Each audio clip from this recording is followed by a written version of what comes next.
Hi, welcome to the Caledonian Elixir.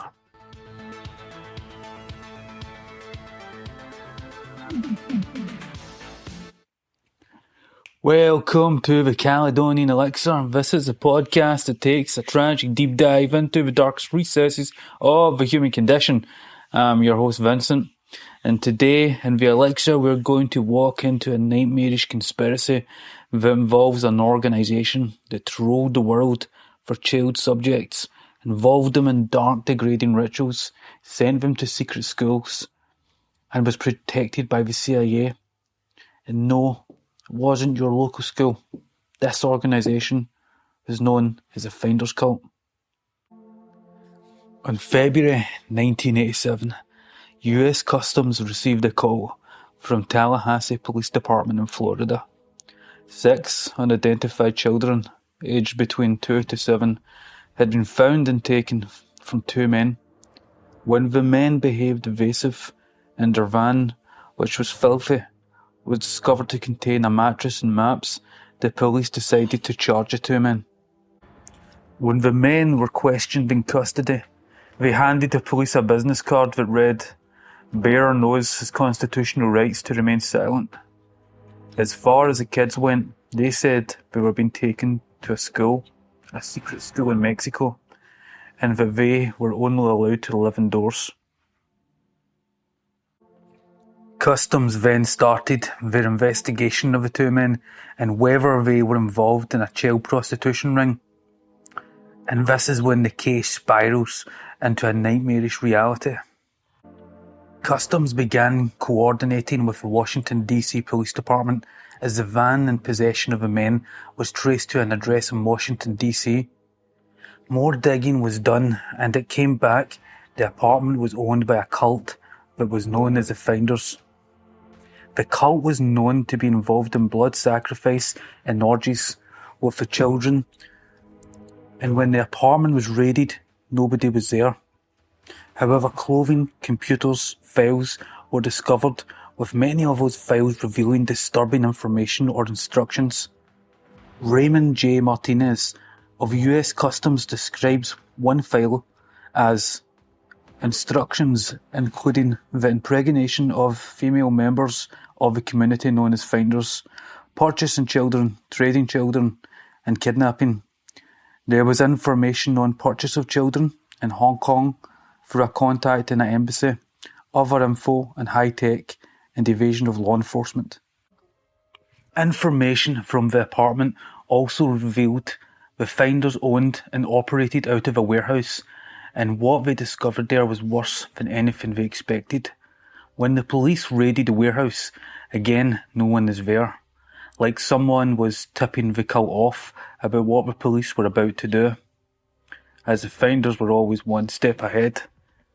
In the warehouse, they found mattresses and photographs of members of the cult naked with children. Again, Raymond Martinez of Customs stated, "My officers presented me with a photo album. For my review, the album contained photos of adults and children dressed in white sheets participating in a blood ritual. The ritual involved the execution of 2 goats. The photos portrayed the disembowelment, skinning, dismemberment of the goats at the hands of the children. This even included the discovery of a female goat's womb and the baby goats inside the womb. And finally, the presentation to the children of a decapitated goat's head." The report by Raymond Martinez is very disturbing and paints a picture of an organisation that was involved in much more than sex trafficking alone. This discovery of ritualistic animal sacrifice, animal disembowelment, ticks the boxes for a satanic cult. Ritual sacrifice is disturbing, but to force children to take part with all the other sexual abuse they were subjected to raises the question, what the hell were the motives of the Finders? It almost reminds me of the child experiments by the CIA's MKUltra project, specifically at Creedmoor State Hospital, and the unconsensual dosing of hundreds of children with psilocybin and LSD. In addition, there is the frightening allegations of Project Monarch, which we'll get to later. And for those who aren't aware, a mission goal of MKUltra was to control the minds of subjects and victims via an array of traumatic experiments. As the scientific or psychiatric community uncovered the inextricable link between trauma, dissonant identity disorder, and mind control, and to me, personally, it looks like the child abuse at the hands of the Finders cult was done with the specific aim to traumatise these children in their captivity. But if that was their motive, did they have any connections to the CIA? Well, the plot thickens, as they say. Further investigation at the Finders warehouse revealed numerous documents revealing the Finders in different parts of the world: London, Hong Kong, Germany, Malaysia, Japan, South Africa. A mountain of evidence that the Finders cult was an international organisation in child trafficking and satanic animal sacrifice. Members of the Finders also left passport data and millions of dollars of foreign currency, and were dashed to disappear before the police arrived. It left the data available for the police uncover it. However, this passport information revealed members of the Finders made lawful international travel to the Soviet Union and even North Korea. Now just think about that. International travel to North Korea in the 1970s and 1980s wasn't easy. It was very limited and closely monitored. So if anyone from the West travelled to North Korea, it's very, very likely that the State Department would be aware. And yet, members of the Finders cult were allowed to travel to the Hermit Kingdom of North Korea without apparent suspicion. So just as Customs and Washington DC Police Department thought they were onto a breakthrough and had substantial evidence to break an organised international cult of child sex traffickers, they were suddenly informed that all passport and passport data had been turned over to the State Department. Furthermore, they were told the investigation into the activity of the Finders had become a CIA internal matter. End of story. This case has been classified secret, not subject to further review. So what it appears like is we are confronted with a real-life child sacrifice sex cult with CIA connections. It sounds unreal, like a figment of an overactive imagination. However, it was not that long ago that the international sex trafficking ring ran by Jeffrey Epstein was busted. Epstein's clients involved many of the most powerful elites on the planet. Former President of the United States, billionaire CEOs of corporations, princes of European royalty. In addition, Epstein owned an island with many reporting shrines and religious iconography that were present there and used in part of sex magic rituals. In other words, the Finders cult and Epstein's sex ring has robbed us, the public, of the luxury of disbelief, and the involvement of the CIA points to a spectre of something even darker. So, how deep was the involvement between the CIA and the Finders? In all honesty, we don't know, as the case is classified secret. But there is one alleged CIA project that overlaps with the activities of the Finders, and I think this project may spotlight why the CIA was in bed with a satanic child trafficking sex cult. This project is called Project Monarch. Now, again, to break down Monarch, I need to remind the audience of a few points I've stated before to help piece it together. Project Monarch is a continuation of MKUltra. Now, these designations, MKUltra, Monarch, are rather esoteric. Not many people understand what they mean. For example, the designation MK and MKUltra is a title the CIA uses to designate a global campaign, and Ultra is commonly defined as extreme or above the norm. However, the title Monarch is more an occult term. Monarch is based on the monarch butterfly. The symbolism of the monarch butterfly is an occult image representing transformation. And transformation, in a sense, was the goal of Monarch.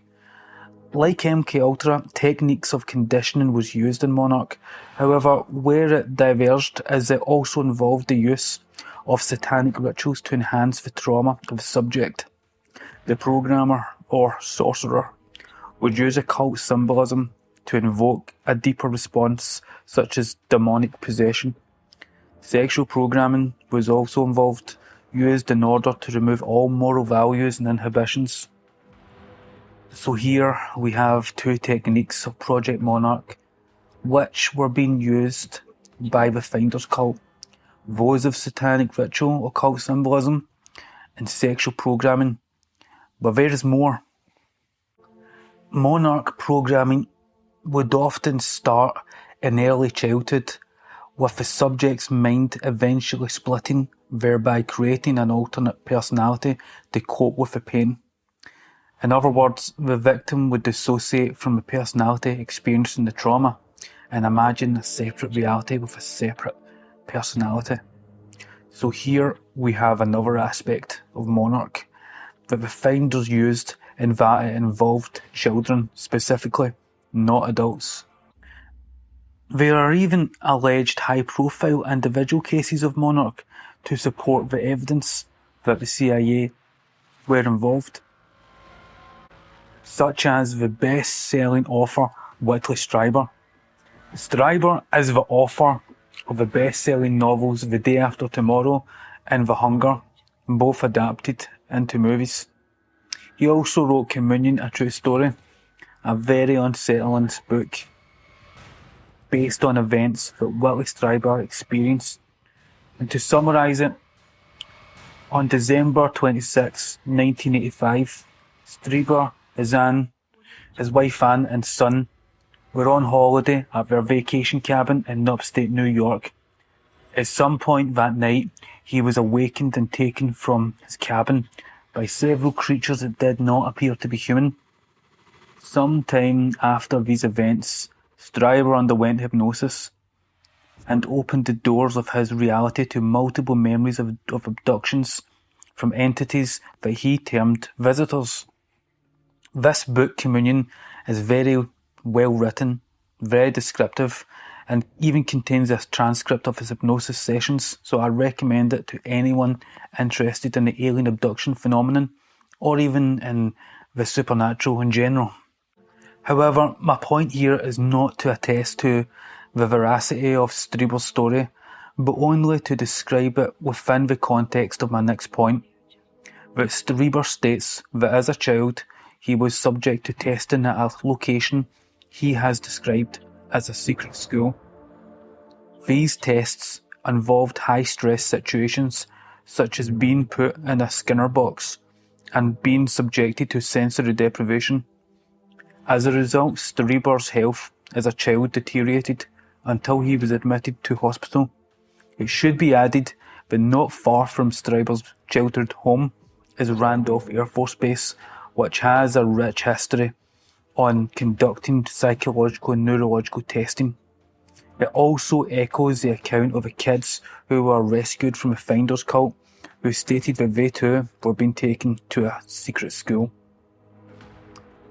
So, what I have described is maybe an account of facts together with my intuitive understanding of the meaning behind it all. Now that we have broken apart the atom and the mind, we have split something wide open. Will it turn out to be the gates of hell, or a power that gives us mastery over the cosmos? And if it's the latter, who will be the new masters? So I hope you learned something and enjoyed, and tune in Caledonian elixir next time. Subscribe and check it out.